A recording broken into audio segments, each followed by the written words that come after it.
In this video, you're going to learn how to connect Python with MySQL step by step. By the end of this tutorial, you'll be able to create a database, make a table, insert data, and read it back, all using Python. If MySQL isn't installed on your computer yet, don't worry. Just click the link in the video description to watch the installation guide before starting. Before we begin, make sure you've installed the MySQL Connector module using the pip command. I've already done that on my computer, so let's jump straight into the code. When connecting Python to MySQL, you'll need to enter your database password. This is the same password you chose when you first installed MySQL on your system. It's your key to access the database server. Now, in this first part, we're connecting Python to MySQL and at the same time creating a new database called school_db. Think of this database as a digital container that will hold all your tables and data. Once the connection is established, Python sends a little message to MySQL that says, "Hey, if there isn't already a database named school_db, please create one for me." Before running the Python code, let's connect to the MySQL server from Workbench.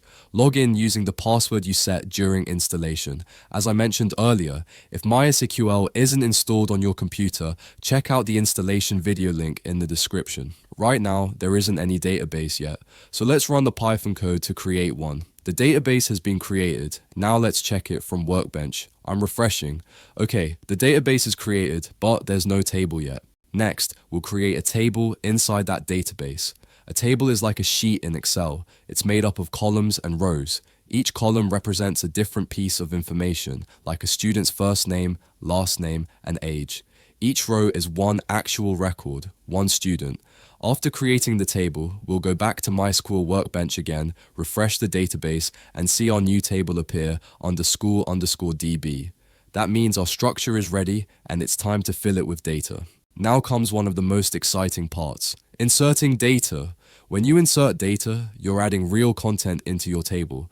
It's like typing a new line in a spreadsheet. John, Doe, age 22. Python sends this information to MySQL, and MySQL saves it inside the table permanently.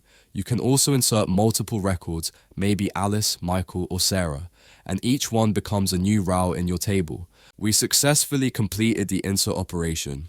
Finally, it's time to read that data back. This is what we call a select operation. When you select data, you're asking MySQL, "Hey, show me everything you've got in the students table." Python sends this request, MySQL answers, and you'll see the data printed right in your console. Every record you've added shown one by one. This is where everything comes together, connecting, creating, inserting, and retrieving data. If you enjoyed this tutorial, don't stop here. In the courses section, you'll find many more free tutorials waiting for you. I really recommend checking them out. And if you'd like to support us, you can join the channel and subscribe to stay updated with all our upcoming lessons. Thanks for watching, and as always, happy coding.